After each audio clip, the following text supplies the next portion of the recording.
Friends, आप सभी का आपके अपने YouTube चैनल यूपीएससी इन्फो 24 में स्वागत है। तो दोस्तों, हम उम्मीद करते हैं कि आप सभी लोग स्वस्थ होंगे और खुश होंगे। तो फ्रेंड्स, ये जो वीडियो है ये भारतीय राज्य व्यवस्था एवं संविधान का 9वां भाग है। तो स्टार्ट करते हैं ये क्वेश्चन और आंसर। पहला नंबर है दोस्तों, पहला क्वेश्चन आप देखिए, भारतीय संविधान के किस संशोधन द्वारा प्रस्तावना में दो शब्द समाजवादी और धर्मनिरपेक्ष जोड़े गए हैं?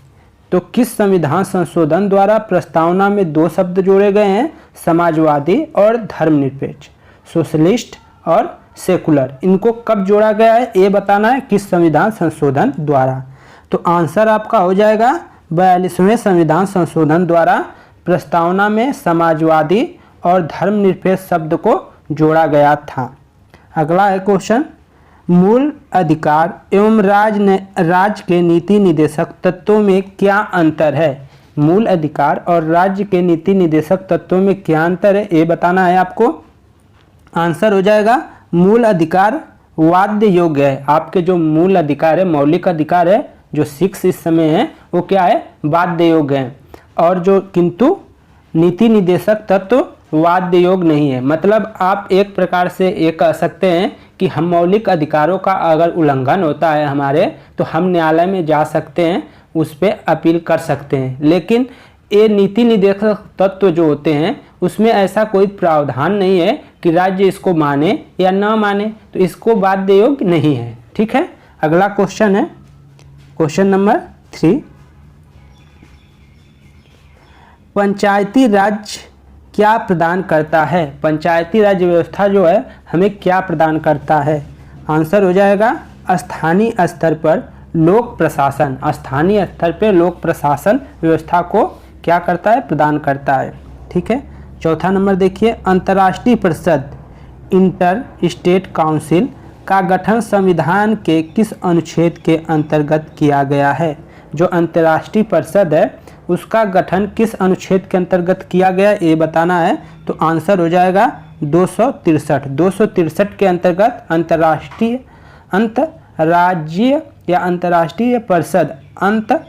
परिषद का गठन अनुच्छेद 263 के अंतर्गत किया गया है। अगला है फ्रेंड्स क्वेश्चन नंबर 5, किस संवैधानिक संशोधन विधेयक द्वारा लोकसभा के कार्यकाल को 6 वर्ष से पुनः 5 वर्ष कर दिया गया? बहुत ही इम्पॉर्टेंट क्वेश्चन है दोस्तों, वेरी इम्पॉर्टेंट क्वेश्चन है, बहुत इम्पॉर्टेंट क्वेश्चन है। इसको परीक्षा में कई बार पूछा जा चुका है। तो ये आंसर हो जाएगा 44वें संविधान संशोधन विधेयक द्वारा। किस विधेयक द्वारा? तो 44वें संविधान संशोधन द्वारा क्या है? लोकसभा के कार्यकाल को 6 वर्ष से पुनः 5 वर्ष कर दिया गया था।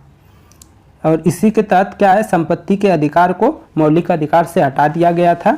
अगला क्वेश्चन है, 42वें संविधान संशोधन अधिनियम 1976 को लघु संविधान की संज्ञा दी जाती है? किस समिति की रिपोर्ट के आधार पर यह संविधान संशोधन किया गया? जो आपका 42वां संविधान संशोधन है वो 1976 में हुआ था। और इस संविधान संशोधन को क्या बोला जाता है? लघु संविधान संशोधन भी कहा जाता है। तो इसको किस रिपोर्ट के आधार पर इस संविधान में संशोधन किया गया था, उस रिपोर्ट को बताना है कि किसके आधार पर किया गया था। तो आंसर हो जाएगा स्वर्ण सिंह समिति के आधार पर। ठीक है, स्वर्ण सिंह समिति की रिपोर्ट के आधार पर 42वें संविधान संशोधन को किया गया था। और 42वें संविधान संशोधन में ही क्या किया गया है? आपके जो मौलिक कर्तव्य है उनको जोड़ा गया है, ये भी याद रखेंगे। अगला क्वेश्चन है, भारत में लोकसभा किसके द्वारा भंग की जा सकती है? ये क्वेश्चन हम पहले भी बता चुके हैं। तो भारत में लोकसभा किसके द्वारा भंग की जा सकती है? तो प्रधानमंत्री के परामर्श पर राष्ट्रपति द्वारा, प्रधानमंत्री जी के परामर्श पर राष्ट्रपति द्वारा ये क्या किया जा सकता है? भंग किया जा सकता है लोकसभा को। आगे है 8 नंबर क्वेश्चन है, राज्य के नीति निदेशक तत्व या सिद्धांत किस देश के संविधान से लिया गया है? दोस्तों ये पुराना क्वेश्चन हो चुका है, बहुत बार रिपीट कर चुका है, लेकिन क्वेश्चन बरकरार है, मतलब बार बार ये क्वेश्चन रिपीट होता है। हाँ, पीसीएस में नहीं होगा, लेकिन आपके जो एलटी ग्रेड है, टीजीटी पीजीटी इसमें होगा, लेकिन ये नहीं है कि पीसीएस में एकदम होगा ही नहीं, क्योंकि बार बार यही क्वेश्चन पूछा गया है। तो यहाँ से आंसर हो जाएगा आयरलैंड के संविधान से। तो राज्य के जो नीतिक निर्देशक तत्व हैं या सिद्धांत हैं उनको आयरलैंड के संविधान से लिया गया है। अगला है, मूल अधिकारों के प्रवर्तन करने की शक्ति किसे प्राप्त है? अगर मूल अधिकारों को प्रवर्तित करने की शक्ति किसे प्राप्त है तो आंसर हो जाएगा उच्चतम न्यायालय या उच्च न्यायालय को। ठीक है। अगला है 10 नंबर, किस संविधान संशोधन में संविधान की प्रस्तावना को संशोधित किया गया है? तो आंसर हो जाएगा 42वें संविधान संशोधन में। 42वें संविधान संशोधन में क्या किया गया था? जो प्रस्तावना को है उसको संशोधित कर कर, ठीक है, समाजवाद, ये धर्मनिरपेक्ष वाला शब्द, ये सब शब्दों को क्या किया गया था? जोड़ा गया था। अगला है 11 नंबर क्वेश्चन है, केंद्रीय मंत्रिपरिषद किसके प्रति उत्तरदायी होती है? केंद्रीय मंत्रिपरिषद किसके प्रति उत्तरदायी होती है? आंसर हो जाएगा लोकसभा के प्रति। अगला है 12 नंबर, बहुत इंपॉर्टेंट क्वेश्चन है, न्यायिक पुनर्निरीक्षण, ठीक है, किस देश के संविधान से लिया गया है? न्यायिक पुनर्निरीक्षण किस संविधान से लिया गया है ये आपको बताना है।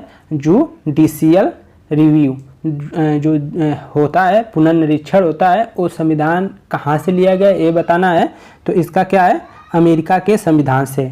न्यायिक पुनर्निरीक्षण होता है, कोई चीज़ें हम जब दे देते हैं, निर्णय दे देते हैं, तो उस निर्णय का पुनर्निरीक्षण कर कर उसमें संशोधन करने की शक्ति हमारे जो है सर्वोच्च न्यायालय को उसको दिया गया है। न्यायिक पुनर्निरीक्षण की शक्ति प्राप्त है और ये कहाँ से लिया गया है? तो अमेरिका के संविधान से लिया गया है।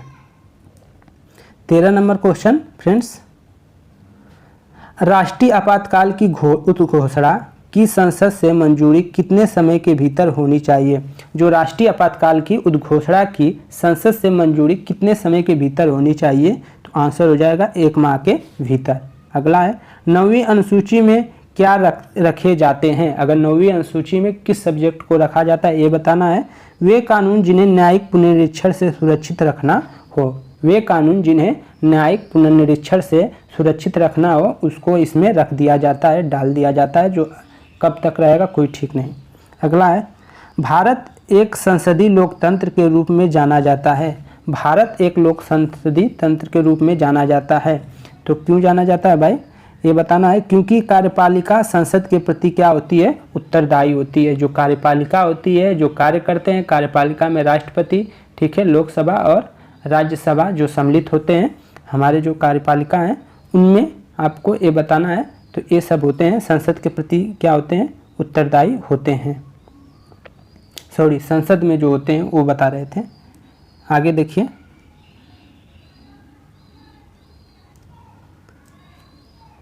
संविधान सभा का गठन किस योजना के अंतर्गत किया गया था? संविधान सभा का गठन किस योजना के अंतर्गत किया गया था? आंसर हो जाएगा कैबिनेट मिशन योजना 1946 के अंतर्गत किया गया था। कैबिनेट मिशन योजना 1946 के अंतर्गत किया गया था।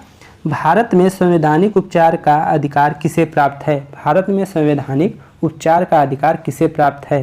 तो क्या हो जाएगा आंसर? सभी व्यक्तियों को मौलिक अधिकार को लागू करवाने के लिए किसी भी व्यक्ति को क्या है? संवैधानिक उपचार का अधिकार प्राप्त है। सभी व्यक्तियों को प्राप्त है, ये ध्यान रखेंगे। अगला है, भारतीय संविधान के अंतर्गत कानून के समता के संदर्भ में अपवाद किसके संदर्भ में है? भारतीय संविधान के अंतर्गत कानून के समता के संदर्भ में अपवाद किसके संदर्भ में है ये बताना है। तो आंसर हो जाएगा राष्ट्रपति या राज्यपाल के लिए। राष्ट्रपति और राज्यपाल के लिए क्या है कि यहाँ पे नहीं लागू होता है कि सब समान है, इनको कुछ विशेष मतलब क्या है कि अधिकार दिए गए हैं, जो यहीं पे थोड़ा सा अपवाद हो जाता है। अगला है, युद्ध और बाह्य आक्रमण की स्थिति में आपातकाल की उद्घोषणा के पश्चात मौलिक अधिकारों के संदर्भ में स्थिति क्या है? अगर युद्ध हो गया या बाह्य आक्रमण हो गया, उस समय अगर आपातकाल की उद्घोषणा होती है, उसके बाद मौलिक अधिकारों के जो मौलिक अधिकार है उनका क्या स्थिति होता है ये बताना है। तो राष्ट्रपति अनुच्छेद जो होते हैं 20-21 को छोड़कर किसी भी मौलिक अधिकार को लागू होने के निलंबन को आदेश दे सकता है। मतलब जो 20 और 21 से जीवन जीने की जो स्वतंत्रता है हमारे, उसको क्या कर सकता है, राष्ट्रपति उनको छोड़ देगा 20 और 21 अनुच्छेद को छोड़कर, और सभी को क्या कर सकता है, निलंबन कर सकता है, समाप्त कर सकता है कुछ समय के लिए। ठीक है, अगला है, कौन सा संविधान संशोधन नीति निर्देशक सिद्धांतों को मौलिक अधिकार पर श्रेष्ठता प्रदान करता है? ये पिछले वाले वीडियो में पूछा जा चुका है फ्रेंड्स, और ये क्वेश्चन बार बार पूछा गया है। तो आंसर क्या हो जाएगा, 42वां संविधान संशोधन। 42वां संविधान संशोधन द्वारा क्या है, नीति निर्देशक सिद्धांतों को क्या है, मौलिक अधिकारों पर श्रेष्ठता प्रदान करता है। 42वां संविधान संशोधन उसको थोड़ा श्रेष्ठ पावर जैसा बना देता है। अगला है, भारत के किस मुख्य न्यायाधीश ने राष्ट्रपति के रूप में कार्य किया? भारत के किस मुख्य न्यायाधीश ने राष्ट्रपति के रूप में कार्य किया है, आपको बताना है। तो आंसर हो जाएगा न्यायमूर्ति मोहम्मद हिदायतुल्लाह, जो न्यायमूर्ति मोहम्मद हिदायतुल्लाह ने किया था, ये याद रखेंगे। आपका 22 नंबर क्वेश्चन, राष्ट्रपति कितने समय पश्चात वित्त आयोग का गठन कर सकता है? राष्ट्रपति कितने समय बाद वित्त आयोग का गठन कर सकता है, ये आपको बताना है। तो आंसर हो जाएगा प्रत्येक 5 वर्ष बाद। प्रत्येक 5 वर्ष बाद ये क्या कर सकता है, वित्त आयोग का गठन कर सकता है। अगला है 23 नंबर, प्रशासनिक न्यायाधिकरण के निर्णय से असंतुष्ट लोक सेवक कहाँ अपील कर सकता है? प्रशासनिक न्यायाधिकरण के निर्णय से असंतुष्ट लोक सेवक कहाँ अपील कर सकता है? तो आंसर हो जाएगा सर्वोच्च न्यायालय में। सर्वोच्च न्यायालय में अपील कर सकता है। 24 नंबर क्वेश्चन देखिए, किस परिच्छेद के अंतर्गत राष्ट्रपति द्वारा भारत के जो अटॉर्नी जनरल की नियुक्ति की जाती है, ये आपको बताना है। तो अनुच्छेद 76 के द्वारा क्या किया जाता है, अटॉर्नी जनरल की क्या है, नियुक्ति किया जाता है। अटॉर्नी जनरल ऑफ इंडिया की क्या किया जाता है, नियुक्ति किया जाता है। किसके द्वारा किया जाता है? तो राष्ट्रपति के द्वारा किया जाता है। किस अनुच्छेद के द्वारा किया जाता है? अनुच्छेद 76 के द्वारा किया जाता है।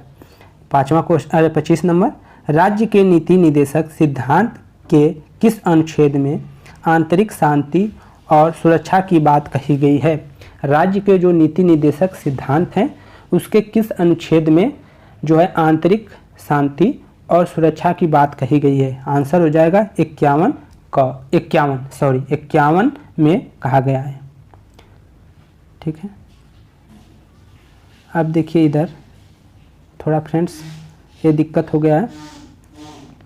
अगला है, आखिरी क्वेश्चन है, संविधान के अनुच्छेद 51A के अनुसार प्राकृतिक वातावरण को सुरक्षित रखने और सुधार करने का किसका कर्तव्य है? तो ये क्या है, प्रत्येक नागरिकों का। ठीक है, यहाँ पे एक क्वेश्चन पूछ सकता है, संविधान के अनुसार प्राकृतिक अवस्था को सुरक्षित रखने और सुधार करने का कर्तव्य नागरिकों का है, यह किस अनुच्छेद के अंतर्गत कहा गया है? तो आंसर हो जाएगा 51A। तो फ्रेंड्स ये पूरी वीडियो थी जो आपने 25+ क्वेश्चन देखा।